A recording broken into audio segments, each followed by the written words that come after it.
Boa tarde, pessoal. Sejam bem-vindos e bem-vindas a mais uma atividade aqui do Núcleo Telesaúde Bahia. Hoje o nosso convidado é Antônio Carlos Bandeira. Doutor Bandeira, ele é médico infectologista, ele também é membro da equipe técnica do Laboratório Central da Bahia, o LACEN, e do apoio na Diretoria de Vigilância Epidemiológica do Estado da Bahia, a DIVEP, aqui da Secretaria de Saúde da Bahia. Então, lembrando para aqueles que estão aqui pela primeira vez, que a declaração de participação ela será encaminhada para o e-mail cadastrado, aquele que vocês nos informaram ao realizar a inscrição.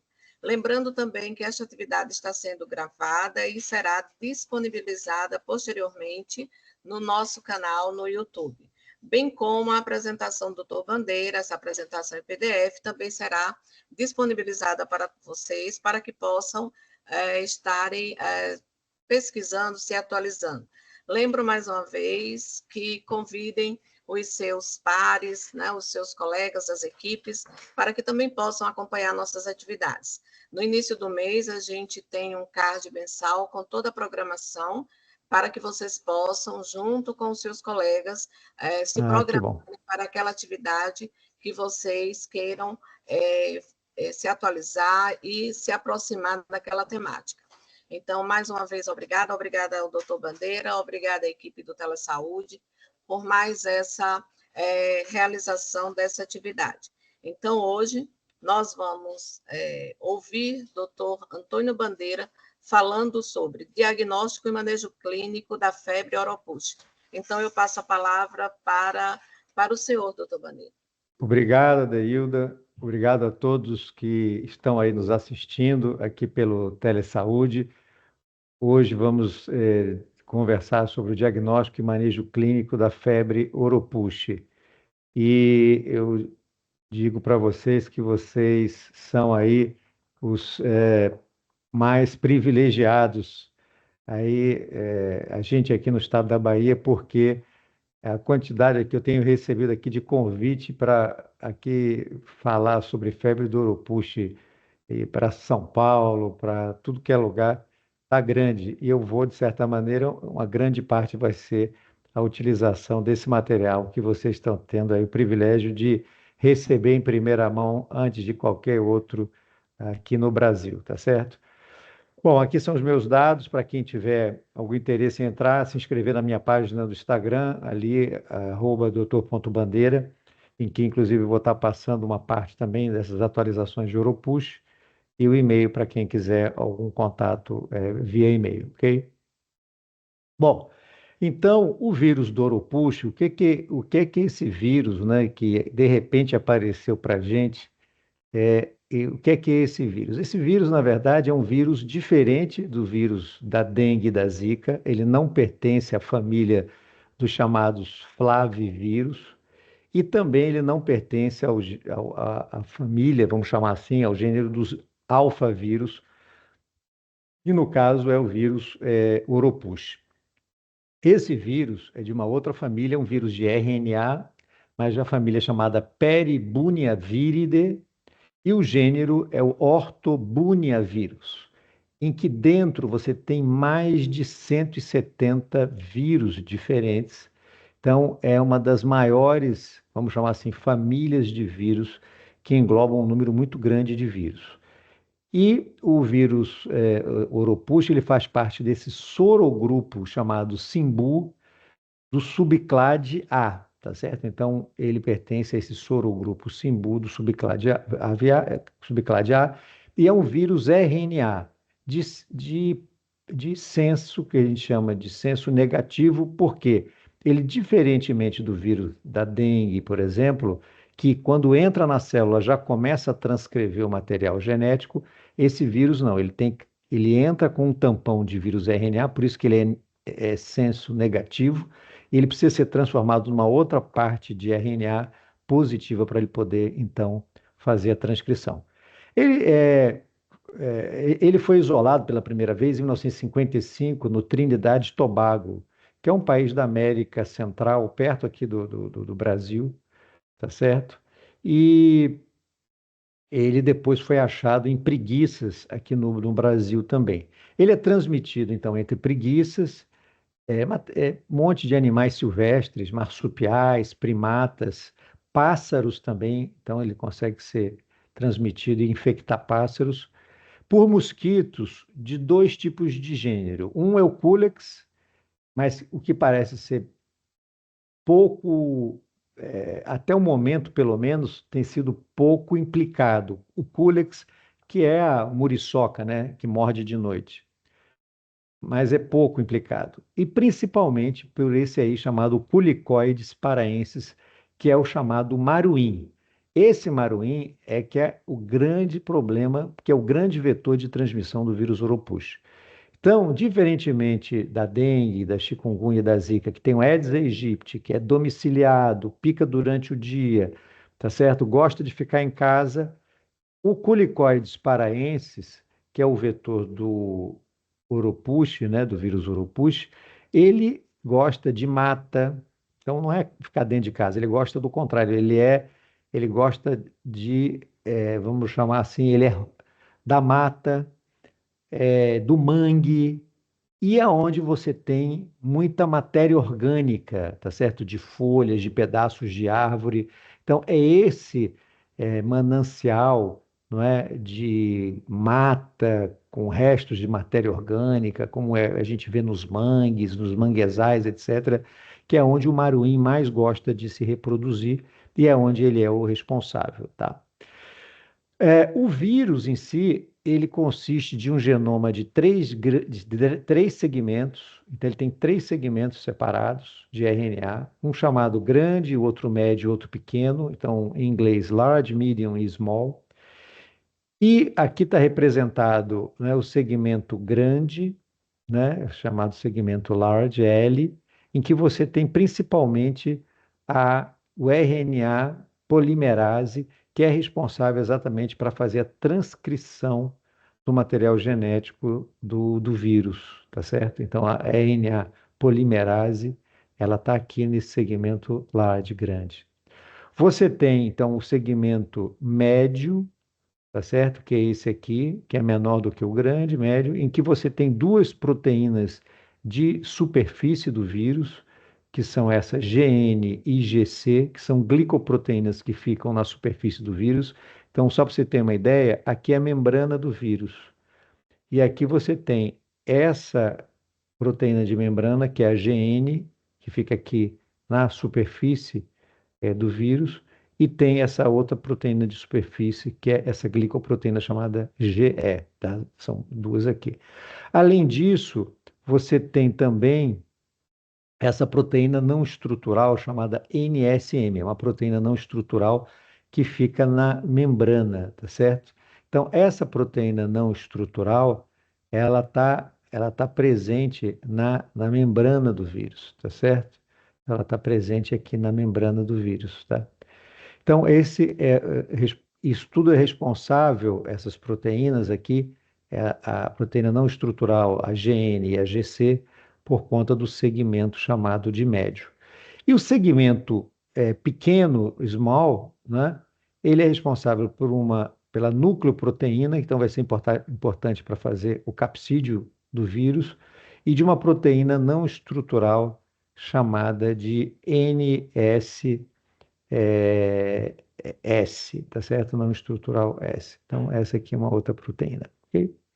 Então, basicamente isso. Uma coisa importante para a gente saber desse tipo de vírus é que esse vírus, ele tem a capacidade também de fazer rearranjo genético, tá certo? Ou seja, se você está infectado por uma cepa de vírus Oropouche, e se você se contamina com uma outra cepa de Oropouche, e essas duas cepas de Oropouche, elas entram na célula, esses vírus são capazes de trocar material genético, tá certo? Então, trocar material e informação genética, que é o que a gente vê, por exemplo, muito com os vírus respiratórios, como a gente viu para Covid, como a gente vê para influenza, esse chamado rearranjo genético entre vírus, tá certo? com o material genético. Então, o Uropush é capaz disso também. Bom, o vírus Uropush, ele no Brasil, ele foi identificado pela primeira vez em 1960, então 5 anos depois da descoberta dele, quando estava sendo construída a rodovia Belém-Brasília, tá certo? Então, a rodovia Belém-Brasília, nessa época, então se descobriu a presença dele em animais, tá certo? Principalmente em preguiças e outros animais, tá certo? O vírus, ele possui 4 genotipos, tá? Não está bem claro ainda a possibilidade de reinfecção por esse vírus. Alguns acham que é possível você ter mais de uma infecção pelo vírus Urupush, outros acreditam que não. Então, é uma coisa ainda discutida. Você tem esses 4 genotipos que estão presentes hoje no Brasil. Você tem praticamente todos eles presentes aqui para a gente observar o vermelhinho, tipo 1, o verde, tipo 2, o azul, tipo 3, e o roxo, tipo 4. Então, a gente tem esse vírus, então, presente aqui no Brasil, tá certo? Ele tem basicamente 2 ciclos, né? Um ciclo que é silvestre, que se faz entre preguiças, o maruim, ou alguns tipos de culex, né? Primatas não humanos, como é o caso do calitrix, pássaros, e o homem, no meio da mata silvestre, pode também entrar em contato com ele através dessa situação. E nas regiões mais urbanas, você tem geralmente aí prioritariamente o maruim mesmo, que acaba sendo responsável pela transmissão entre homens, tá certo? O tempo de incubação desse vírus é geralmente de 4 a 8 dias, e nos primeiros 3 a 4 dias de doença, o paciente tem elevada viremia. Então, ele tem uma quantidade muito grande de vírus se multiplicando, e é, é essa elevada viremia que é capaz de infectar os mosquitos, principalmente aí o maruim, tá certo? Então, o maruim e outros mosquitos, eles precisam realmente se infectar, eles se infectam quando você tem uma carga viral alta. Então, geralmente, isso ocorre nos primeiros 3 a 4 dias. O que é importante isso para a gente saber é que o indivíduo, que é importante a gente passar isso para a população, que ele começa a ter um quadro semelhante à dengue, então seja a dengue, seja a chikungunya, seja a zika e agora o uropush, essa pessoa, ela tem que usar repelente, ela tem que ficar dentro de casa, tem que usar roupas preferencialmente mais compridas, para que ela não infecte outros mosquitos, porque nesse período, nesses primeiros 4 dias, geralmente, é onde a pessoa mais vai conseguir infectar um mosquito, seja ele o Aedes aegypti, seja ele o maruim, entendeu?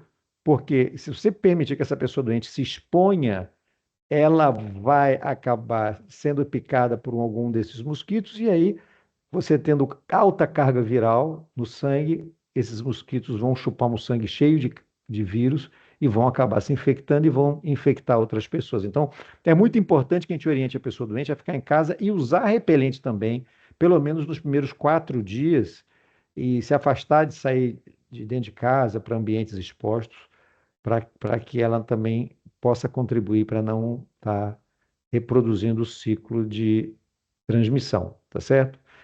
Quando a gente olha de 1955, quando foi primeiramente isolado nessa ilha aqui, próximo ao Caribe, de Trinidade e Tobago, o vírus Urupushi, até 2016, né, de 1955 a 1916, você teve poucos casos aqui no Panamá, 6 casos, alguns casos na América Central, poucos casos no Peru, né, teve aqui nessa cidade aqui, teve 5 casos, aqui foram 61 casos, mas no Brasil esse vírus estava muito restrito à transmissão na região da bacia amazônica, tá certo?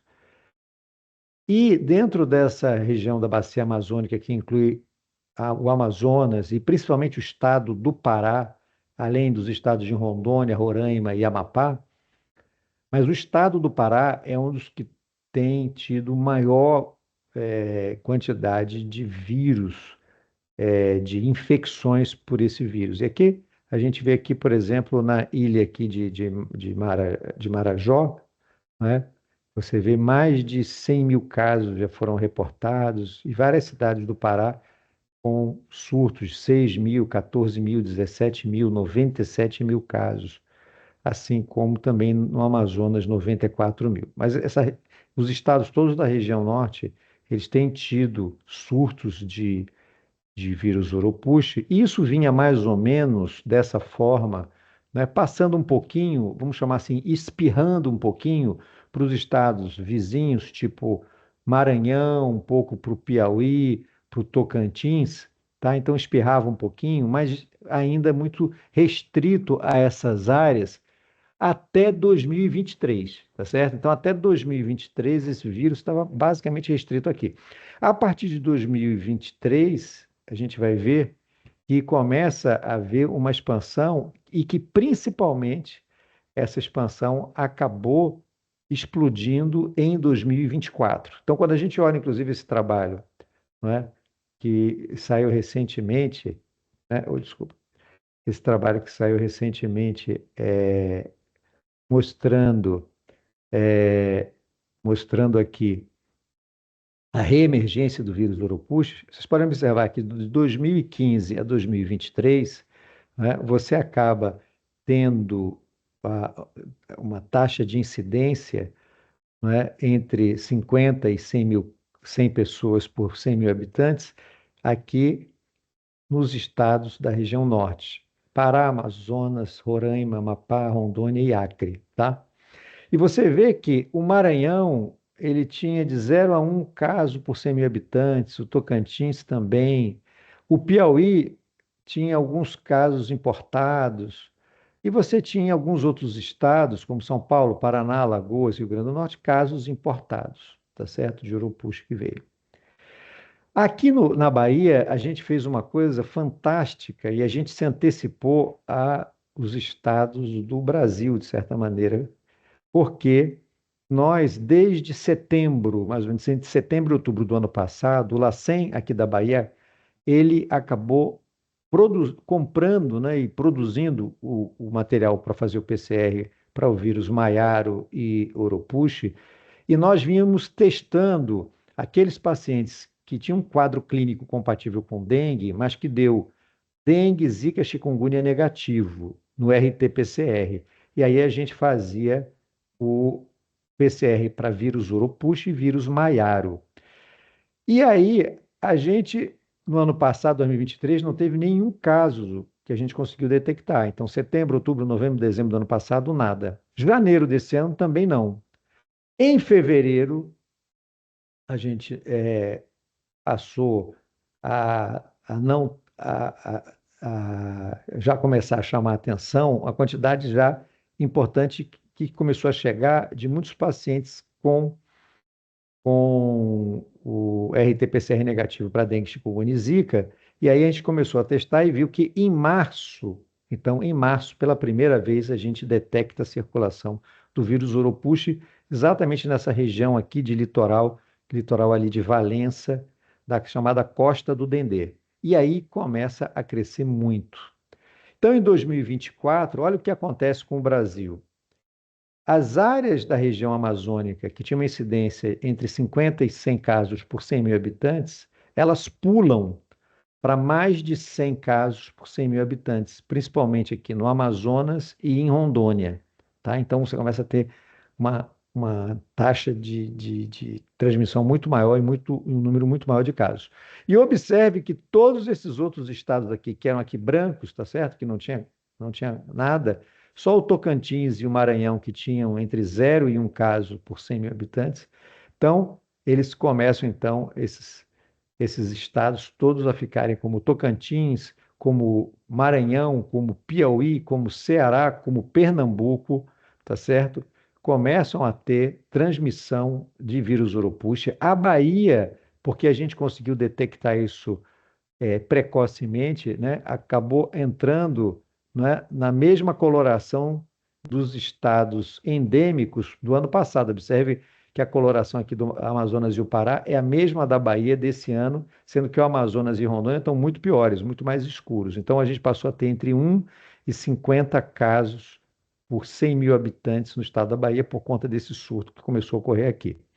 Minas Gerais teve caso, também esse surto da Bahia para se expande para o Espírito Santo, que está vivenciando um surto idêntico ao nosso. E, por incrível que pareça, Santa Catarina, provavelmente alguém, né, dessa região trouxe algum caso importado, e aqui, como tem muito maruim na costa de Santa Catarina, também está vivenciando um surto de Oropouche, quando no ano passado não tinha nada. Se você observa, Santa Catarina era branca, tá? Então, a gente passa a ter em 2024 um surto que se estende para o Brasil como um todo. Todas as regiões do Brasil, né, passaram a ter casos autóctones. Antes você tinha mais isso restrito à região norte. E aqui a gente vê a incidência de Oropouche, né, no Brasil por ano, 2015, 2016 até 2024. Observe que 2023 já começa a subir, principalmente no final de 2023, e 2024 a gente está tendo um surto gigante de Oropouche pelo Brasil, e a Bahia é um dos epicentros desse surto também. Bom, então, quais são as manifestações clínicas, né, relatadas na febre do Oropouche? Então, a febre chamada febre do Oropouche, ou infecção pelo vírus Oropouche, ela se manifesta como uma doença febril aguda, autolimitada, semelhante à dengue. Então, é muito semelhante à dengue. A gente vai ver algumas pequenas diferenças, mas são importantes vocês estarem ligados, que ajudam no diagnóstico diferencial clínico do paciente com febre do Oropouche, tá certo? Que dura geralmente 2 a 7 dias e está associada a uma variedade de sintomas, como febre, calafrios, dor de cabeça, principalmente aquela dor de cabeça atrás dos olhos, como tem a dengue também, mialgia, uma artralgia grande. Os pacientes que tiveram Oropouche relatam muita artralgia, tanto que alguns profissionais até acharam que era chikungunya, de tantas artralgias que tinha. Mas como elas são artralgias transitórias, elas vão melhorando e geralmente em 5 a 7 dias elas melhoram bastante, diferente da chikungunya. Mal-estar, tonturas, tá certo? Tem sido muito relatado, náuseas, vômitos, às vezes um pouquinho de diarreia e fotofobia, que também é uma coisa que chama atenção aqui, diferentemente da dengue, chikungunya e zika. Então, fotofobia é uma coisa para a gente prestar atenção. As artralgias importantes, tá certo?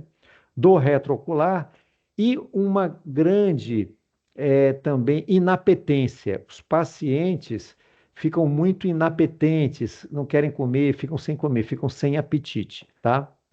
E em raras ocasiões pode aparecer um raste cutâneo, tipo uma erupção cutânea, um exantema, que geralmente ocorre no tronco e nos braços. Então não é muito frequente esse exantema como por exemplo, na dengue, que a gente vê isso muito frequente, tá? Então, a outra coisa também que tem o Oropouche, tem sido relatado, é o potencial dele de fazer o chamado rebote. O paciente tem esses sintomas, aí melhora, fica bem.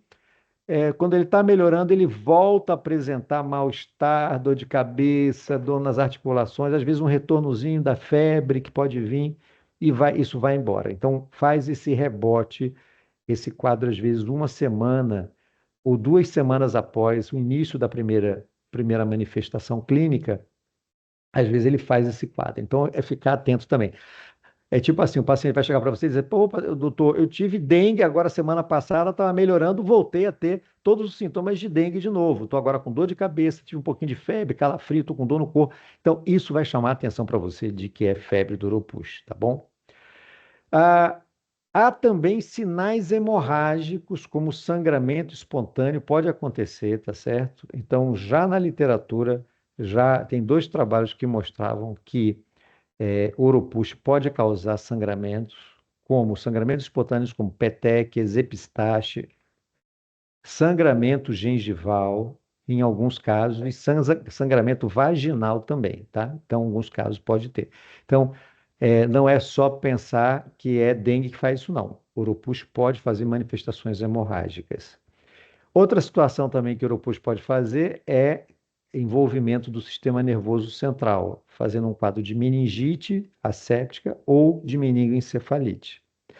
E em alguns pacientes, né, foram observados, né, fraqueza física e perda de força, quer dizer, o paciente fica muito astênico, tá? Muito, assim, com a sensação de que não consegue andar e tal, aquela sensação de fraqueza muito grande física, inapetência, tá? Durante um período, às vezes, até 2 a 4 semanas após o quadro inicial, ok? Então, quando a gente olha um dos primeiros trabalhos que saiu, né, sobre a epidemia de vírus Oropouche em Belém, né, esse trabalho bem antigo, foram 15 casos diagnosticados como febre do Oropouche na região metropolitana de Belém do Pará. Olha só, naquela época da construção da Belém-Brasília, 1961, cefaleia estava presente em quase todos os doentes, tá certo? Alguns referiram como de forte intensidade. Febre foi relatada em 11 dos 15 doentes diagnosticados com Oropouche, com temperatura que chegou até 40 graus. Dores musculares, articulares e nas costas, no dorso, em alguns doentes. Fotofobia ocorreu em 3 pacientes e um paciente relatou visão dupla, tá certo? Chamada diplopia. Você vê a visão ela ficar dupla, duplicada. E a duração da doença, ela foi entre 2 e 7 dias, e após passarem alguns sintomas agudos, alguns pacientes relataram aquela astenia que eu falei para vocês e dor de cabeça que durou até 20 dias, tá? Aqui, em 1996, teve um outro trabalho publicado na Revista da Sociedade Brasileira de Medicina Tropical, falando também exatamente de surto de Oropouche, naquela região de Serra Pelada, no Pará, onde o pessoal foi atrás de ouro, em 1994, tá certo? Então, aqui é o estado do Pará, e aqui onde você teve o surto, né? Que é Serra Pelada, perto ali de Curionópolis, tá? Bem próximo da divisa com o estado de Tocantins. Nessa época, então, foram colhidas 293 amostras de sangue de 73 grupos familiares diferentes. Desse total, 18,2% desses pacientes eram pacientes que estavam na fase aguda de doença, ou seja, dessas 296 amostras, né, dessas 296 amostras de sangue, 54 eram de doentes de fase aguda, que correspondeu a 18,2%, que tinham, inclusive, um quadro febril. E 81%, ou seja, 242 amostras de pessoas que relataram ter adoecido anteriormente, ou seja, recentemente, né, tinha um passado recente relatando esse quadro agudo, febril, e que estavam em convalescência, tá? O vírus do Oropouche, ele foi isolado do sangue de 10 desses 54, tá? Ou seja, o que correspondeu a aproximadamente 20% dos pacientes com quadro febril agudo naquela época, nessa região, tinham, por RT-PCR, o vírus Oropouche identificado, tá? O quadro clínico foi semelhante ao observado em epidemias anteriores, isso é, febre, calafrio, cefaleia, mialgias, artralgias, tontura, dor retroocular e, novamente, como eu falei para vocês, a fotofobia. Nesse outro trabalho, foi publicado no Emerging Infectious Diseases, abordando 2 surtos de febre do Oropouche, já mais recente, né? Em 2003 e 2004, ambos na região do Pará.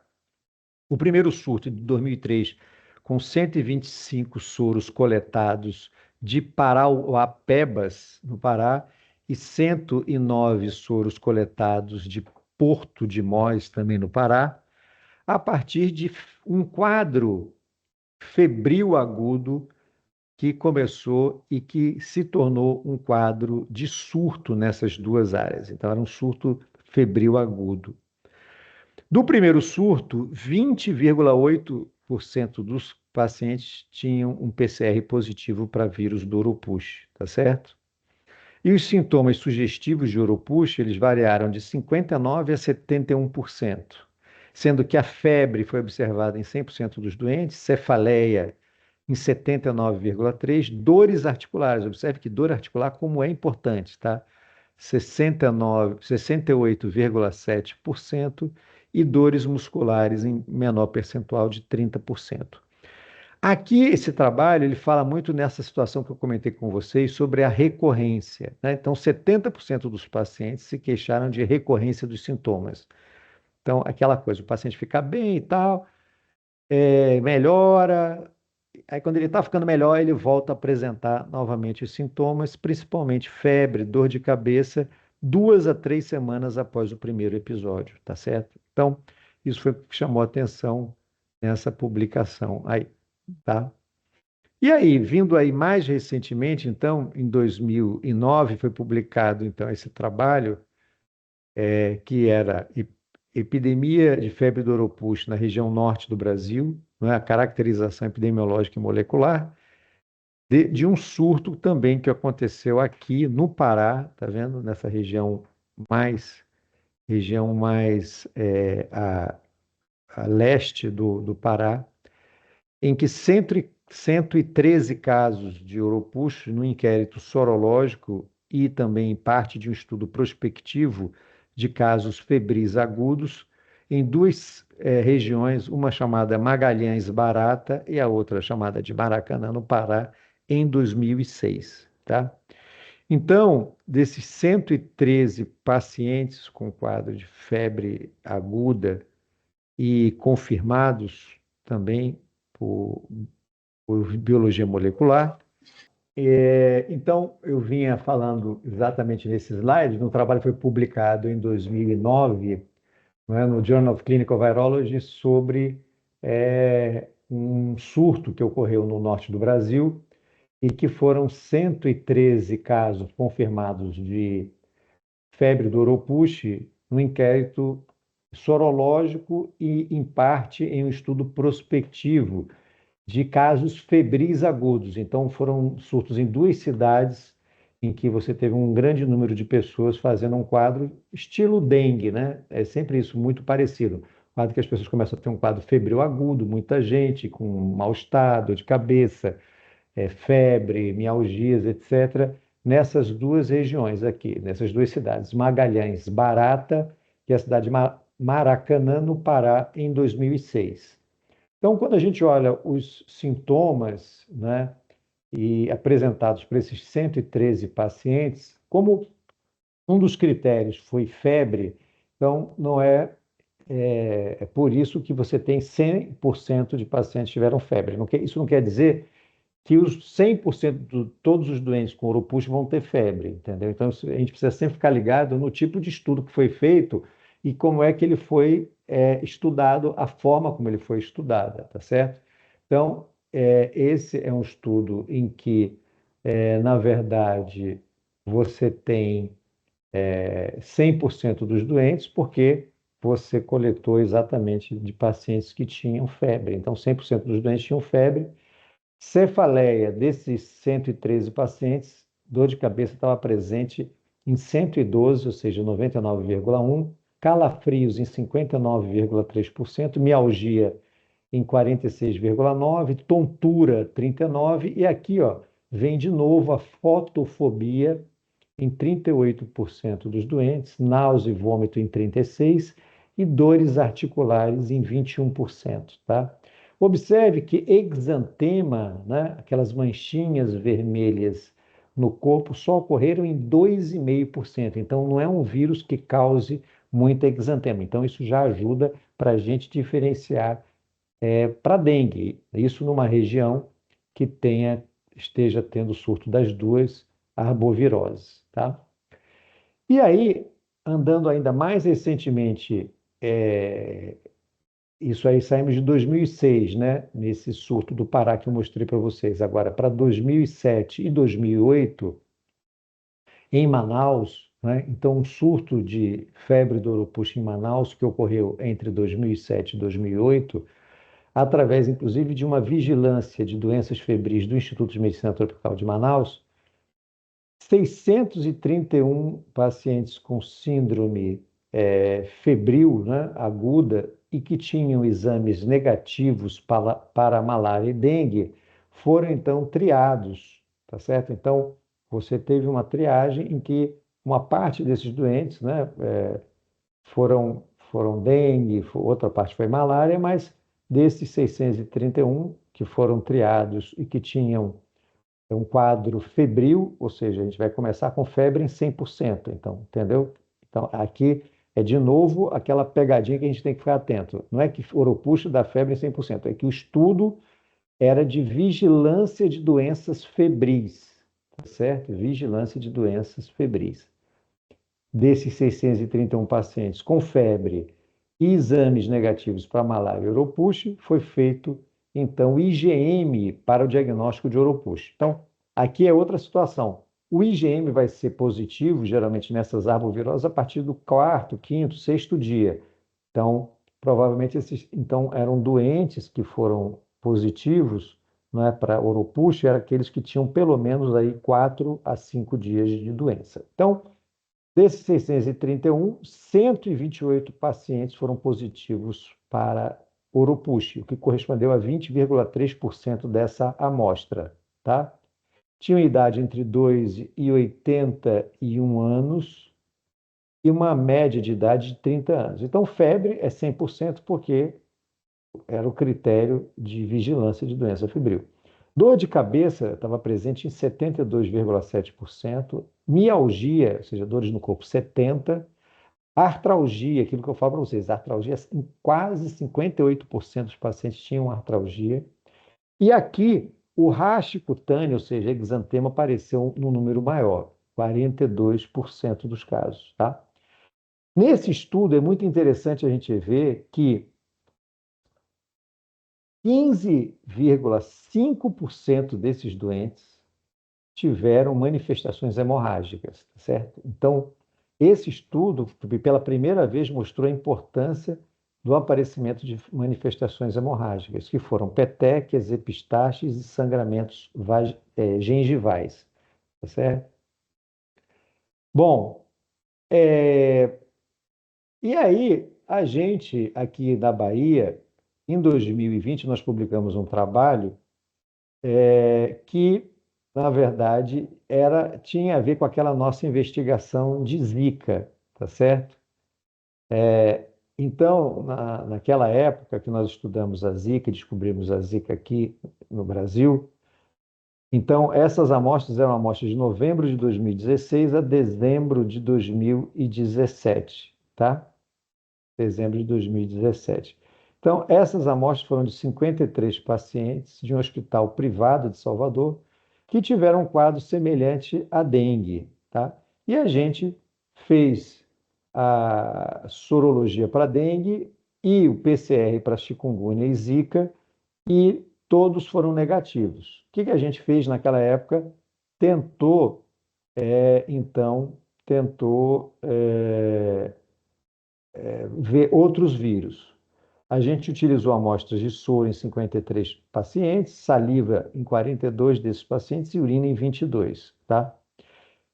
Bom, o que é que nós vimos naquela época que chamou a atenção da gente é que desses pacientes aí que tinham sobrado na nossa amostra, o Oropuxo foi detectado por RT-PCR através de amplificação do segmento small do RNA viral em 5 amostras de pacientes, tá certo? Então, desses 53 pacientes negativos, 5 tiveram positividade para Oropuxo nessa época aqui. Eles não eram doentes de Salvador, necessariamente, tá certo? Todos de Salvador. Na verdade, eles eram pacientes que moravam em Salvador, mas teve um paciente mesmo que foi para a região metropolitana, esteve na região metropolitana. Então, possivelmente pode ser que ele tenha se contaminado nisso aí. 2 pacientes foram amostras de soro, 2 de saliva e 1 de urina, tá? Então a gente foi pela primeira vez, então, em 2017, que a gente pôde mostrar que houve identificação do vírus Oropus pela primeira vez na Bahia, aqui em casos nossos. Mas isso não acabou, foi um dado retrospectivo e não acabou, isso não se mostrou que evoluiu, né, para um surto naquela época. E mais recentemente, agora com esse surto grande no Brasil, a gente começou a ver que não é só o Brasil que está tendo casos de Oropouche. Então, a gente está tendo casos de Oropouche em países aqui próximo ao Brasil, Peru, Colômbia, e também lá inclusive na ilha de Cuba. Então, esse é um trabalho que foi publicado agora recentemente de dois turistas italianos com infecção pelo vírus Oropouche que adquiriram esse ano a infecção em Cuba. O primeiro turista teve febre alta, cefaleia intensa, náuseas, teve diarreia e astenia, né? E após um dia ele teve artralgias intensas. Então, artralgias intensas e dor retroorbitária importante. Tinha um leucograma com 4.200 leucócitos, 800 linfócitos, plaqueta de 212.000, proteína C reativa levemente aumentada, 12 miligramas por litro, e transaminases, enzimas hepáticas normais, com testes negativos, tanto sorológico com RT-PCR para dengue com Zika. E o segundo paciente teve febre, dor retroorbitária, náuseas, astenia. A febre durou mais ou menos 10 dias, ele acabou sendo internado por isso, depois teve diarreia e petequias apareceram na perna esquerda. Após 14 dias, os sintomas regrediram totalmente. Esse paciente tinha uma PCR levemente aumentada. E aqui tem um trabalho que mostra uma coisa importante, mostrando, esse é um trabalho que foi feito para detecção de vírus em pacientes que apresentaram quadros compatíveis com meningite asséptica, né? Aqueles quadros de meningite não bacteriana na região da Amazônia, tá? Então, eles queriam saber quais eram as principais causas de vírus causadores de quadros do tipo meningites virais. Então, foram 165 pacientes com suspeita de infecção do sistema nervoso central, tá certo? Entre 2010 e 2012. E os critérios de inclusão foram sintomas neurológicos agudos, tais como dor de cabeça, febre, achados neurológicos focais, alterações de consciência e achados laboratoriais, como a contagem de células no líquor acima de 5 e predominando o quadro de células mononucleares, ou seja, não sendo meningite bacteriana, apontando uma provável infecção viral do sistema nervoso central, seja ele uma meningite linfomonocitária ou uma encefalite. Tá? Então, era, na verdade, um estudo que visava descrever etiologia de quadros de infecção viral do sistema nervoso central aguda. Tá? Então, o que chamou a atenção para aqueles pacientes que houve identificação de algum agente no líquor, foram 49, em relação àqueles pacientes que o líquor não mostrou nenhum tipo de doente, possivelmente, ou esses pacientes tinham passado da fase do PCR, ou eram outra causa que não era viral. Então, em termos de idade, a mediana de idade foi semelhante, em relação à parte de distribuição de sexo, também muito semelhante.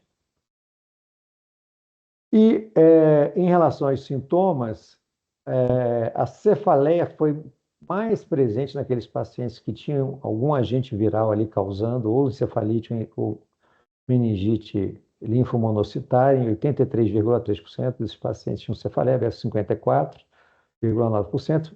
A febre foi semelhante, náuseas e vômitos foi semelhante. Agora, a rigidez nucal foi um pouco mais frequente naqueles que não tiveram um agente etiológico identificado. E aí, quando a gente olha quais foram os agentes identificados, então, o principal foi os enterovírus, que geralmente são causas frequentes de meningites linfomonocitárias, depois seguidos pelo vírus Epstein-Barr, ou seja, vírus da mononucleose, o vírus varicela zoster e o vírus citomegalovírus. Tá? O vírus da herpes, que geralmente a gente espera, pelo menos o herpes 2 ser muito importante, foram menos significativamente encontrados, porém, em 3 pacientes houve identificação por PCR do vírus de Oropouche no sistema nervoso central, que aponta que esse vírus pode causar uma meningite linfomonostária ou possível quadro de encefalite viral, tá?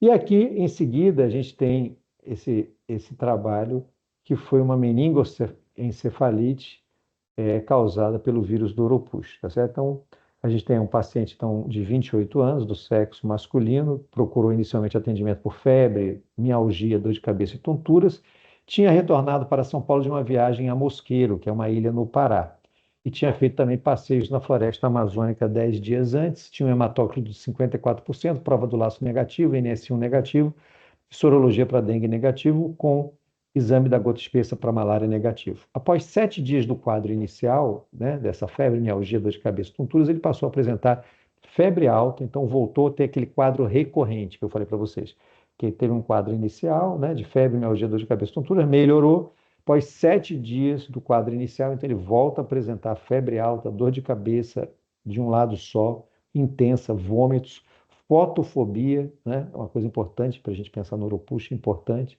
intensa, rigidez de nuca e confusão mental. Nesse momento ele tinha um hematócrito de 44%, leucograma de 10.300 sem desvio, plaquetas de 388.000, a TGP um pouco aumentada e o líquor mostrou uma pleocitose linfocitária, tá certo? 45 células, com uma proteína discretamente aumentada, uma glicose normal, e o PCR para vírus do Oropouche positivo no líquor e no sangue, tá? E aqui eu quero complementar para vocês a descrição dos nossos casos fatais de febre do Oropouche, que foi a primeira identificação e registro de óbito em febre do Oropouche feito até hoje no mundo. A gente acabou de fazer isso aqui na Bahia, com os casos desse surto que nós estamos vivenciando, e acabou de ser publicado, isso está publicado hoje no Cielo. Vocês podem entrar na internet e colocar Oropouche Fatal Cases, e vocês vão ver, podem puxar a publicação, que já está publicado esse caso. Esses 2 casos foram os primeiros no mundo de descrição de casos fatais de febre do Oropouche. Então, o primeiro caso é um paciente do sexo feminino, de 24 anos, procedente do distrito de Serra Grande, do município de Valença. Esse paciente apresentou sintomas agora em março, 23 de março, com relato de febre de duração de um dia, dor de cabeça, dor retroorbitária, mialgia, dor abdominal, diarreia, náuseas e vômitos. Então, observe diarreia também, que a gente viu em alguns casos, né? Sem outras comorbidades. Deu entrada no Hospital Municipal de Mutuípe no dia 24, tendo alta no mesmo dia, e no dia 25 procurou outra unidade de saúde da família de Serra Grande, com alta também. Ainda nesse mesmo dia à noite, esse paciente foi para um hospital de referência de Valença, teve alta na manhã do dia 26, tá certo? Então, ele começou os sintomas no dia 23 e ficou do dia 24 a 26 dando entrada nessas unidades com febre alta, com dor abdominal, diarreia, etc. E ele, no dia 26, então, após ter alta de manhã do hospital de Valença, ele volta à noite para o mesmo hospital e lá ele recebe dipirona, solução de 1.000 ml de cristalóide, ceftriaxona, dexametasona.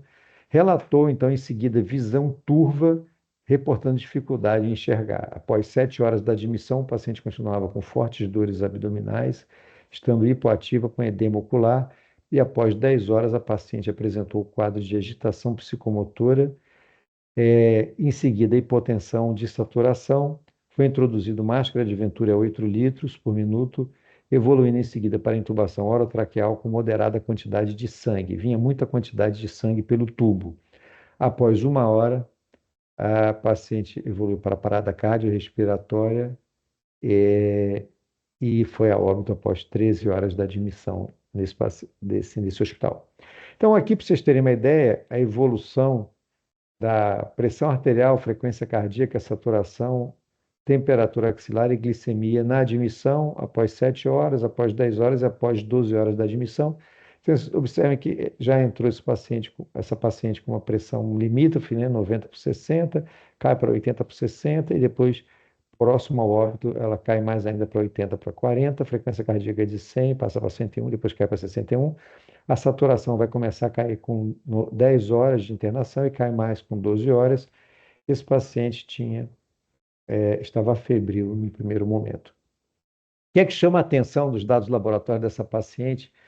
após 6 horas da admissão e 13 horas da admissão. Então, esse paciente aqui faz uma hemoconcentração importante, né? Ela tem uma hemoconcentração importante 6 horas após a admissão, 50,3% de hematócrito, 16,7 gramas de hemoglobina, e ela faz uma grande queda do hematócrito, sai de 50 para 20, provavelmente apontando para a questão de sangramento interno dessa paciente, e uma queda de hemoglobina de 16 para 7. Ela está com 44.700 linfócitos e leucócitos totais, ou seja, uma leucocitose importante, com desvio à esquerda, 8% de bastão e metamielócito, e por isso até foi introduzido o ceftriaxona. E isso aqui, o desvio à esquerda, de certa maneira, ele se estabiliza aqui após 13 horas da admissão. As plaquetas estão um pouco reduzidas às 6 horas de admissão, com 125 mil, e caem mais com 13 horas da admissão. E essa paciente apresenta um tempo de sangramento relativamente normal, de 1 minuto, mas um tempo de coagulação muito alto, acima de 30 minutos, tá?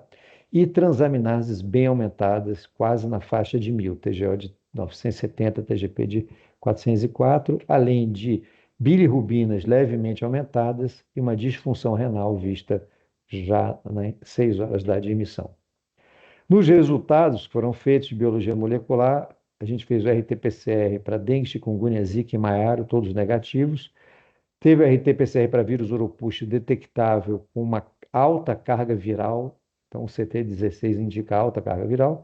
E a sorologia para dengue, leptospirose e chikungunya não reagentes, e o PCR para Neisseria, meningitidis, streptococcus, pneumonia e hemófilos influenza também negativos.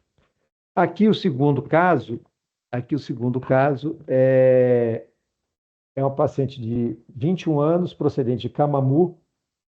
Ela apresentou o início dos sintomas no dia 6 de maio desse ano, com febre, mialgia, cefaleia, dor retroorbitária, dor em membros inferiores, sensação de astenia, dores articulares, e manteve-se em casa fazendo uso de dipirona. Após 4 dias, ela percebeu manchas vermelhas e roxas pelo corpo, com sangramento nasal, sangramento gengival e vaginal, além de fraqueza, sonolência e vômito. Não apresentava comorbidades e negava gravidez ou abortamento prévio. Após 4 dias do início de sintomas, deu entrada em uma unidade de saúde no Hospital Municipal de Camamu, e após 9 horas é transferida para um hospital em Itabuna. Ela apresentava-se na admissão sonolenta, com cianose de extremidades, relatando vômitos persistentes e jejum prolongado. Tinha ao exame gengivorragia e epistaxe, sangramento vaginal, pele fria e pegajosa, além de petequias disseminadas, indo a óbito após 2 horas da admissão no segundo hospital em Itabuna. Fez uso de 1.500 ml de solução cristalóide, ondansetron, dipirona, vitamina K, omeprazol e dipirona escopolamina. Após a investigação desse caso, foi relatado que o avô dessa paciente apresentou sintomas febris compatíveis com quadro viral agudo 20 dias antes da paciente iniciar os sintomas. E aí a gente solicitou, pediu autorização, e o avô consentiu da gente testar o sangue desse parente que vivia na mesma casa que essa doente, 17 dias após o óbito dessa paciente. E esse sangue foi positivo para IgM e para uropus, mostrando que, na verdade, dentro de casa, estava tendo vários pacientes, inclusive o avô dessa paciente teve um quadro compatível com um quadro viral febril agudo 20 dias antes, que confirmou que era por uropus, tá certo? Também a gente tinha casos confirmados de uropus na área de abrangência dessa paciente alguns dias após os sintomas. Aqui está a evolução dessa paciente durante a internação no primeiro e no segundo hospital. Então, após a admissão, aqui no primeiro hospital, tá? No primeiro hospital que ela ficou, em Camamu. Então, aqui na admissão, ela tinha um PA de 120/70, que de certa maneira se manteve nessa faixa até o período que ela foi transferida para o Hospital em Itabuna. Frequência cardíaca era de 54, aumentou aqui no final do período de admissão no primeiro hospital dessa paciente. Saturação dessa paciente se manteve estável, e essa paciente estava afebril e chegou um pouco hipoglicêmica, que depois normalizou. O que chama a atenção aqui? O hematócrito e a hemoglobina. O hematócrito aumentou um pouquinho, ou seja, ela hemoconcentrou um pouquinho, Em relação aos dados da admissão, tinha 38,7% de hematócrito, e a partir do momento que ela é admitida no outro hospital em Itabuna, 43,7%. Tinha um leucograma normal aqui na admissão do hospital inicial em Camamu, um diferencial normal, e ela faz um pouco de leucocitose aqui já na entrada do segundo hospital, uma plaqueta praticamente normal de 147 mil na admissão do primeiro hospital, e uma admissão já um pouquinho menor a plaqueta, em 91 mil, do segundo hospital. E o que chama a atenção é que tanto o tempo de protrombina quanto o tempo de tromboplastina parcial ativada, que medem os tempos de coagulação na via intrínseca e extrínseca, estavam bastante alterados, acima de 120 segundos em ambos. Tempo de sangramento, diferente da primeira paciente, que foi 1 minuto, aqui os tempos de sangramento estavam muito elevados, 5 minutos. Tempo de coagulação também muito elevado, acima de 30 minutos, com um pouquinho de icterícia e também disfunção renal. Essa paciente também, da mesma forma que a outra, tinha disfunção renal. Quando a gente fez todos os testes, foram negativos RT-PCR para dengue, chikungunya, zika e vírus maiaro. O PCR também foi negativo para leptospirose, e para Neisseria meningitidis, Streptococcus pneumoniae, Haemophilus influenza. As sorologias para dengue, chikungunya, zika, vírus C, vírus B e vírus A da hepatite foram negativas, e o RT-PCR para vírus Uropush foi detectável com uma carga viral muito alta, um CT de 8, tá? Então, qual é a ideia aqui? Como é que a gente suspeita de um caso de febre de Uropush? Então, o paciente apresenta um quadro febril, agudo, associado a sintomas gerais como mialgias e artralgias. As artralgias são em alguns pacientes bastante pronunciadas. Podem ocorrer náusea, vômitos e a perda do apetite com inapetência significativa, que é outro ponto para ficar atento. A outra questão que não está escrita aqui é a questão da recorrência dos sintomas em poucos dias, 7, 8 dias depois do quadro febril inicial. Então, você tem um quadro febril com cefaleia, dor de cabeça, mal-estar, inapetência. Fotofobia melhora, depois de uns 7 dias começa a voltar alguns sintomas clínicos. Então, essa recorrência também é importante. Dor de cabeça atrás dos olhos também tem sido relatado, com alguns pacientes se referindo fotofobia, que tem sido muito frequente nessas casuísticas. E ficar atento para petecas e sangramentos, pois podem indicar uma evolução mais grave. Como é que eu faço o diagnóstico de um caso de febre de Uropush? Então, o paciente geralmente tem um hemograma inocente, com leucopenia e linfopenia, não tem sido verificada queda de plaquetas, à exceção dos 2 casos fatais, mas foi associado a um quadro de febre hemorrágica, né? Assim como hemoconcentração. A gente não viu, não vê isso citado na literatura, à exceção nesses 2 casos fatais. Então, a gente tem que proceder à investigação das arboviroses. Então, com testes rápidos realizados e disponíveis. Então, se a gente tiver um teste rápido para dengue, já fazer de imediato. A gente espera que esse teste seja negativo. Então, testes rápidos para dengue são esperados ser negativos, não tem como cruzar. Bom, como é que a gente faz o diagnóstico nesse momento? Primeiro, é fundamental notificar pela ficha de dengue o caso e sinalizar como Uropush, para você poder encaminhar a amostra de sangue para o LACEN e solicitar a coleta de sangue com pedido de PCR para dengue e Uropush para o LACEN, além de outros arboviroses, se você suspeitou, tá certo? Então, é fazer essa solicitação. E como é que a gente trata um paciente com suspeita de febre de Uropush? O paciente com febre de Uropush é esperado ter um curso benigno. Então, a gente espera que 99,99999% tenha um curso benigno. Apesar de já alguns trabalhos mostrarem tendências para sangramentos, como peteques e epistaxis de sangramentos, não havia até então evolução para casos fatais. Então, a ideia é que você trate o paciente com Uropush como se fosse uma dengue. Ele vai ser hidratado e tomar medicações para os sintomas, para febre, para dor no corpo, para náusea, para vômito, etc. Certo? Então, é isso que você tem que fazer. Então, essa é a ideia, é solicitar o RT-PCR para a gente fazer o diagnóstico, notificar esse doente e tratar ele como se fosse um quadro leve de dengue, ok? O tratamento é de suporte, devendo o paciente ser orientado à hidratação vigorosa como na dengue, até porque o diagnóstico diferencial mais importante é com a dengue, além das as mesmas orientações em relação aos sinais de alarme. Então, os pacientes, você orienta, do mesmo jeito que você orienta para dengue os sinais de alarme, orienta também os pacientes se tiver qualquer um dessas situações de sinais de alarme, dor abdominal de forte intensidade, náuseas, vômitos, que não param, além, obviamente, de qualquer sangramento. E utilizar medicações para dor, para febre e para náuseas, tá? No entanto, a partir dos casos fatais diagnosticados pela primeira vez, é importante que, se o paciente apresente tendências hemorrágicas, tais como epistaxes, petecas, sangramentos vaginais ou por outras mucosas, sejam tomadas as seguintes ações. Então, esse paciente suspeito de Oropouche que fez manifestação hemorrágica, ele tem que ser internado de imediato, inserir pelo menos um acesso venoso periférico, coletar sangue para os exames laboratoriais, que incluem perfil hepático e de coagulação, além de hemograma, etc. E os exames para confirmação que vão para o LACEN. Coloque o paciente sob monitorização não invasiva e faça uma hidratação vigorosa, como na dengue do tipo C ou tipo D, ou seja, dengue com sinais de alarme ou dengue grave. Se houver instabilidade hemodinâmica ou sinais de gravidade, avaliar o uso de drogas vasoativas e hemoderivados e encaminhar para a UTI ou regulação desse paciente. Então, se o paciente fez uma instabilidade hemodinâmica e um quadro de hemorragia que, a princípio, se caracteriza como um quadro mais grave, então a gente tem que classificar esse paciente como dengue grave, colocar pelo menos um acesso periférico, de preferência 2, monitorização não invasiva, fazer soluções cristalóides, soro fisiológico ou ringer lactato, como se fosse o grupo D, prescrever oxigênio, dependente da saturação, e medicações sintomáticas para esse paciente, tá? E solicitar os exames que a gente vai ver aqui. Quais são? Solicitar um hemograma, que é importantíssimo, provas de função hepática, porque a gente viu que isso altera na Oropouche grave, TJ, TGP, gama-GT, bilirrubinas.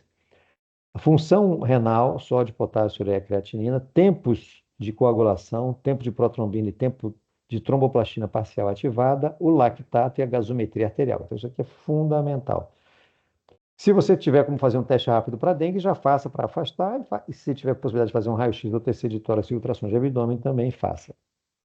E o que a gente deve fazer para esse caso possível de um quadro de sangramentos ou quadro mais grave de Oropouche? É acesso venoso, uma ou duas vias, hidratação vigorosa, como na fase B da dengue, né? 60 ml por quilo por hora de solução fisiológica ou ringer, se tiver instabilidade hemodinâmica, oxigênio sob catéter, monitorização não invasiva, coleta de exames laboratoriais e de imagem, medicações sintomáticas para dor, náusea, uso de drogas vasoativas se houver choque, apesar da hidratação, e atentar para o uso de hemoderivados na dependência dos exames laboratoriais, tá certo? Como vitamina K, como plasma fresco, etc. E encaminhar esse doente para a sala vermelha, tá certo? Os pacientes devem ser transferidos para a UTI até estabilização e ou regulação. Se o paciente tiver um hematócrito em queda, ou seja, mostrando que ele está perdendo sangue, está sangrando, e havendo persistência do choque, apesar da hidratação vigorosa, investigue hemorragias, investigue também o perfil de coagulação e use, e além da hidratação vigorosa, passe rapidamente para o uso de drogas vasoativas para esse paciente. E faça a utilização de hemoderivados na dependência dos resultados de exames que você vai encontrar. Então, na presença de hemorragia, transfundir concentrados de hemácias, 10 a 15 ml por quilo por dia. Na presença de coagulopatias, avaliar a necessidade de uso de plasma fresco, 10 ml por quilo, vitamina K endovenosa e crio precipitado, uma unidade para cada 5 a 10 quilos. E considere a transfusão de plaquetas se esse paciente teve trombocitopenia significativa, entendida como uma plaquetopenia menor do que 20 mil, tá certo? E aqui a gente encerra, então, a apresentação. Muito obrigado aí a todos, heróis que conseguiram aí acompanhar até o final da apresentação. E a gente vai poder ter aí uma série de perguntinhas. Obrigado. Realmente, hoje, a equipe também aqui do Telesaúde suou, viu, doutor Bandeira? Mas agradeço a sua paciência, a paciência dos colegas.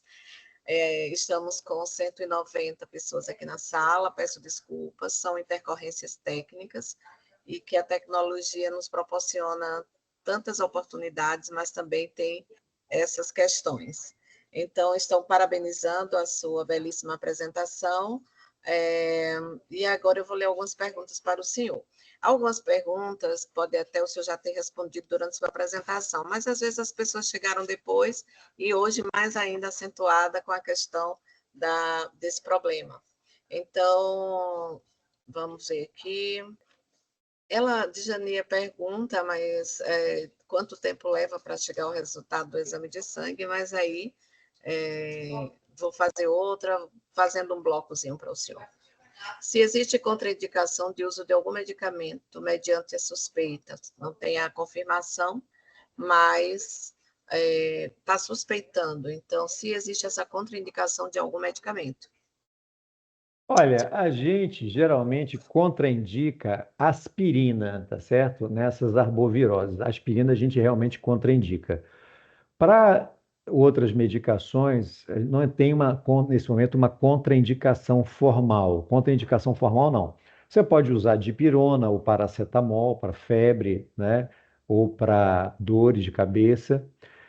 Anti-inflamatórios, o paciente tem muita artralgia.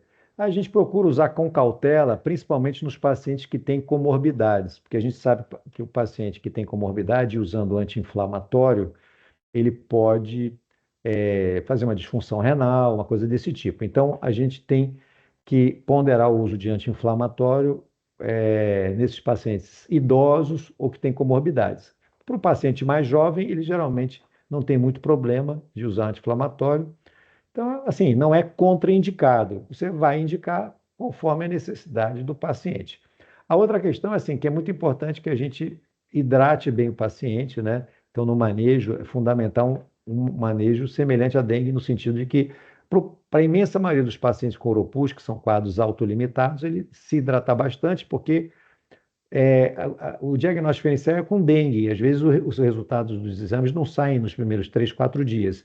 Então, devido a isso, é importante manter para o paciente com uropuxo, você ter, de certa maneira, apesar da suspeita estar forte para o uropuxo, mas você colocar o doente para ele fazer as orientações para dengue, que é hidratação vigorosa em casa, é, e se ele apresentar algum sinal de alarme, ele voltar imediatamente para a instituição, tá certo? Então, essas são as duas coisas mais importantes que você tem que fazer para esse doente. Hidratação para ele, que isso vai ajudar no Oropush, que vai ser fundamental na dengue. As medicações sintomáticas, principalmente medicações para náusea, para vômito, para febre, tá certo? E é, orientar ele em relação aos sinais de alarme. Até porque no Oropush, o que a gente está vendo aí para esses dois óbitos, que houve fenômenos hemorrágicos. Então, hemorragia está dentro do sinal de alarme para dengue, tá certo? Então, se a gente orienta que reforça mais uma vez os sinais de alarme para esse paciente, que vai servir para dengue e para urupush, tá? Então, é isso que é o fundamental. Perfeito. Larissa pergunta se o LACEN só está realizando o teste para Oropush em casos graves ou gestantes. Olha, o LACEN faz urupush desde setembro do ano passado. Então, primeiro a gente estava fazendo para aqueles pacientes que tinham sintomas compatíveis com dengue, mas que tinham RT-PCR negativo para dengue, chikungunya e zika. Aí a gente faz Maiaro, vírus Maiaro, que é outro vírus Maiaro e vírus Oropus, tá certo? Então, o LACEN tem capacidade de fazer sim. Você tem que fazer a notificação de dengue e apontar que a suspeita é Oropus, tá certo? Para que o LACEN sinalize e faça. Carolina pergunta se vamos ter alguma ficha específica para notificar os casos de Oropus. Nesse momento, não. Nesse momento, notifica para dengue, mas coloca a observação que o caso é suspeita de Oropus, tá certo? Provavelmente vai estar vindo aí, está sendo estudado rapidamente aí pelo Ministério uma forma para notificação de Oropus mesmo. Tem aqui um colega que pergunta, ele gostaria de saber mais sobre exames diagnósticos. A partir de quantos dias? É aquilo que eu falei, às vezes fala, não é mais, entrou depois, a partir de quantos dias e até quantos dias solicitar e qual RT-PCR. Bom, para a suspeita de Oropus, suspeita de dengue, suspeita de zika, suspeita de chikungunya, a gente geralmente coloca os 5 primeiros dias, tá certo? No entanto, se o paciente é um paciente que está apresentando algum sintoma mais grave, tá? A gente pode expandir isso até o 10º dia, fazer a solicitação desses exames. O que você tem que fazer? Você tem que notificar para a dengue e colocar que a suspeita é Oropus e pede o RT-PCR para arboviroses. Você pede o RT-PCR para arbovirose. Porque aí o LACEN vai fazer dengue, chikungunya, zika. Se for negativo, ele vai fazer uropuxa e maiaro, tá bom? Ok. Estou aqui parabenizando e tem mais uma colega, Heloísa, diz o seguinte: presença de conjuntivite afasta mais uropuxa em detrimento de arbovirose, ou seja, é o diferencial? Olha, conjuntivite não é um marcador de arbovirose, tá? Conjuntivite é marcador de outros tipos de vírus, como adenovírus. Então, conjuntivite por si só não é marcador de arbovirose. Você vê um pouco mais de conjuntivite em chikungunya, por exemplo, mas também não é um marcador assim forte para isso, tá? O que é que chama atenção no vírus Oropouche, além da febre, da dor de cabeça atrás dos olhos, náusea, tá certo? É mal-estar, mialgias, é artralgia, ou seja, dores articulares, inapetência, tá certo? E a recorrência, além da fotofobia. O que é recorrência? Aquele doente, como eu falei, teve os sintomas, melhorou, aí daqui a pouco apresenta de novo, uma semana depois, uns sintomas semelhantes.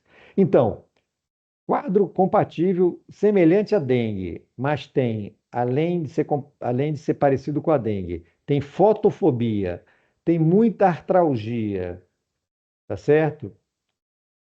É, e é, tem também, por exemplo, essa inapetência, né? Essa astenia muito grande, tal. Você fica atento para a Oropush. Assim como esse mesmo quadro, se o paciente melhora, fica bem e depois volta a ter sintomas de novo. A gente não espera isso em zika, nem em dengue, nem em chikungunya, né? Chikungunya fica aquela dor articular que fica ali persistindo. Mas você não espera que tudo melhora, depois começa a voltar os mesmos sintomas. Tem uma pergunta aqui de Flávia, ela diz o seguinte: no caso desses óbitos, pode ser considerado um diagnóstico tardio, por isso o prognóstico foi dessa forma? Não, Essa pergunta é dela. esses óbitos, olha, esses óbitos deu um trabalhão que você não tem ideia. Porque esses óbitos, primeiro, ocorreram em duas mulheres jovens, 21 e 24 anos. Nenhuma comorbidade, elas não eram pacientes com anemia falciforme, diabetes, tinha nada, tá? Pessoas normais, saudáveis. Terceiro, vocês observem que elas evoluíram muito rápido. Lá para o quarto, quinto dia, elas começaram a ter manifestações hemorrágicas, tá? Então, foi muito semelhante à dengue, pessoal. É o que a gente espera em dengue. Começa a ter sintoma lá para o quarto, quinto dia, começa a ter, então, aqueles fenômenos hemorrágicos. E a gente só conseguiu mostrar que foi Oropush, porque além de tudo aquilo que vocês viram, que eu mostrei, que toda essa extensa investigação do sangue só mostrou resultado positivo para Oropush, a gente fez uma tecnologia muito avançada que vocês vão ver no trabalho que foi publicado, tá certo? Vocês vão ver que é a gente fez a metagenômica, que é pegar o sangue dessas pacientes e fazer rodar para um tipo de análise que você olha todos os vírus possíveis que poderiam estar ali. E só apareceu o vírus do Oropouche. Então, porque a nossa dúvida era, será que esses pacientes tinham co-infecção com algum outro vírus? Mas não tinham, não. Então, até na metagenômica, essas duas pacientes tiveram só Oropouche. Foi assim que a gente conseguiu publicar esses trabalhos. Se entrar na internet e botar assim, Fatal Cases, né, em inglês, porque a publicação está em inglês. Fatal Cases, Oropush vai apresentar lá, vocês vão poder ver. Vocês vão ver que está lá a metagenômica. E somente por conta desse trabalho exaustivo que a gente conseguiu demonstrar, é que o Ministério da Saúde aceitou os nossos casos como os primeiros casos de óbito em Oropush até hoje registrados no mundo, tá certo? Então, é por isso que isso foi feito. Então, não foi nada de diagnóstico tardio, os pacientes evoluíram muito rápido. Agora, nenhum dos médicos suspeitou de Oropouche. Pensaram em dengue hemorrágica, mas estava certíssimo. Mas coletaram sangue e foi através do sangue coletado que a gente chegou ao Oropouche. Thaisa pergunta o seguinte, doutor Bandeira, é obrigatório o sintoma de febre, né, no quadro mesmo? Tem que ter Não, eu febre falei presente? já que febre não é 100%. Os trabalhos que falam em 100% é que eles faziam o rastreamento por febre, por isso que febre estava em 100%. Mas o Oropouche não tem que ter 100% de febre, não. Tanto que tem alguns trabalhos que foram feitos, você olha lá, que tem 74% de pessoas com febre, mas tem um percentual de pessoas que não têm febre. Sorologia IgM a partir de quantos dias? Olha, sorologia para Oropouche, nem o LACEN aqui na Bahia está fazendo, porque a gente tem que encaminhar isso para lá para a referência do Ministério da Saúde, que vai para o Rio, tá certo? Então, o que pode ser feito, se a pessoa suspeita que você teve Oropouche, que é um IgM, você tem que enviar para o LACEN a amostra, fazer o pedido e explicar por que você quer fazer essa sorologia, porque isso aqui vai ser encaminhado para referência no Rio de Janeiro para ser feito lá. Porque a gente, infelizmente, nesse momento, não tem kits sorológicos, a gente não tem sorologia disponível para fazer aqui, né, no estado da Bahia, e nem no Brasil como um todo, só tem nessas referências do Ministério da Saúde, que são a Fiocruz, no Rio de Janeiro, e lá no Pará, o Instituto Evandro Chagas. E a gente tem o PCR, que é feito pelos LACENs, tá certo? Então, a gente, inclusive, com certeza, a gente vai estar aguardando que daqui a pouco existam testes sorológicos e mais adiante testes rápidos a gente espera para vírus do Oropouche. Mas nesse momento a gente tem o RT-PCR. Então, quanto mais rápido você suspeitar, não pense duas vezes. Notifique o paciente, colha sangue dele, encaminhe para o LACEN com a suspeita de Oropouche para que possa ser diagnosticado na janela do PCR. Mais ou menos com esse raciocínio, tem um colega que pergunta assim, a partir do início dos sintomas, existe um tempo específico para a coleta dos exames? Olha, eu falei que a gente tem o PCR disponível, que a princípio é para os primeiros 5 dias, mas num doente grave a gente pode até coletar até o 10º dia.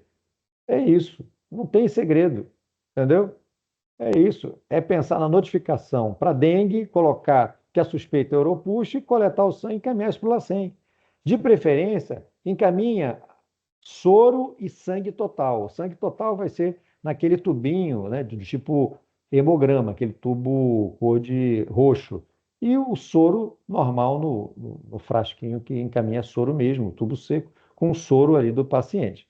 Tá? O ideal é mandar isso refrigerado ou congelado, tá certo? É claro que o de sangue é mais complicado congelado, mas o soro, se você tiver dificuldade de armazenamento, é congelado, tá certo? Danilo pergunta, sobre o uso de repelente em gestantes, se indica de imediato? Criatura, é claro, repelente em gestante, pelo amor do Santo Padre, é do primeiro dia da gestação até o último dia da gestação, porque a gente tem circulação de Zika, entendeu? A gente tem que estar antenado para isso. Como é que a gente, hoje, 2024, a gente ainda está em dúvida se vai dar repelente? Não, se não, as mulheres que se contaminarem gestantes por Zika vão ter filhos com microcefalia. Então, precisa, independente do Oropouche, gestante no nosso estado, onde a gente tem circulação endêmica do vírus Zika, é repelente do primeiro ao último dia da gestação, tá certo? Pensar em tudo, né? Fazer essa leitura em todos os aspectos. Bem, doutor Bandeira, a gente está caminhando para o encerramento, agradecendo mais uma vez a sua presença e a dos colegas. Há algumas perguntas aqui sobre declaração de participação, vocês receberão pelo e-mail que informaram ao realizar o cadastro. A apresentação também, ela será disponibilizada no nosso site, né? a partir de amanhã, acredito que já esteja disponível para vocês, bem como esse vídeo, né? Essa web palestra que está sendo gravada. Então, mais uma vez, pedimos desculpas pelas intercorrências tecnológicas e passo a palavra agora para o nosso queridíssimo doutor Antônio Carlos de Albuquerque Bandeira, para suas considerações finais e também, se o senhor quiser fazer alguma síntese pelas perguntas aí que surgiram, fique à vontade. Bom, basicamente o que eu queria dizer para vocês que é que a gente, nesse momento, né, a gente conseguiu, eu diria que nós aqui no estado da Bahia, nós conseguimos fazer um grande avanço em relação à detecção desse surto que estava começando no Brasil e que pouca gente estava, na verdade, muito, eu diria, muito atenta para isso, porque a gente começou com uma vigilância, eu diria, preventiva para esses vírus, Oropouche e vírus Maiaro, tá certo?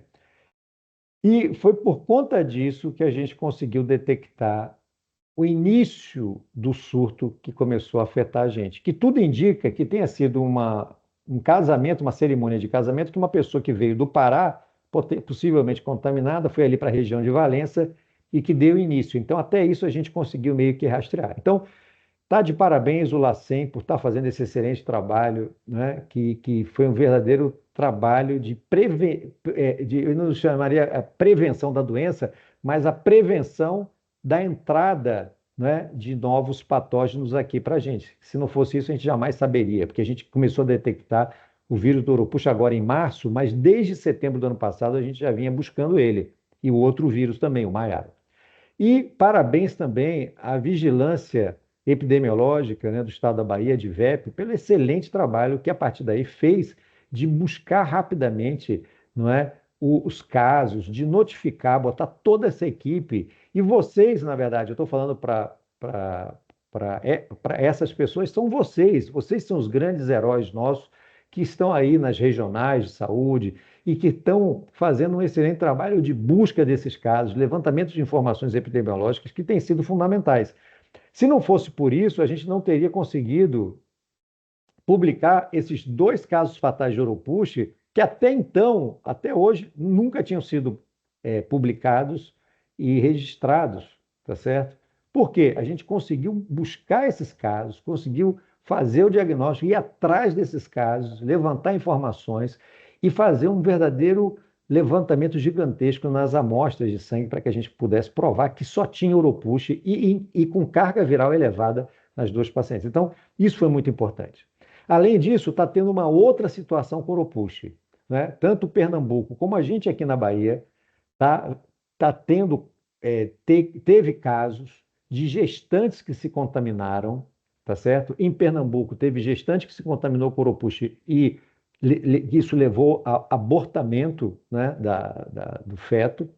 E aqui na Bahia também a gente teve a mesma situação, uma gestante que nós estamos investigando, que teve Oropouche e durante a infecção pelo Oropouche acabou também, teve abortamento. E o que está sendo já levantado, tanto nas 2 situações, é a possibilidade de uma alteração também congênita nesses fetos. Então, isso já abre um outro caminho, é que isso aí se confirmando vai ser pela primeira vez, vai ser mostrado, a partir desse surto de 2024, com o trabalho de Pernambuco agora e da Bahia, que há a possibilidade desse vírus Oropouche ele ser causar dano também no feto, levando a abortamentos gestacionais e possivelmente alterações também morfológicas no feto, tá certo? A gente não sabe, microcefalia, essas coisas, não sabe ainda o que isso pode acontecer. Então, isso aponta para que a gente, na verdade, fique atento para isso. E, olha, gente, nunca é demais reforçar.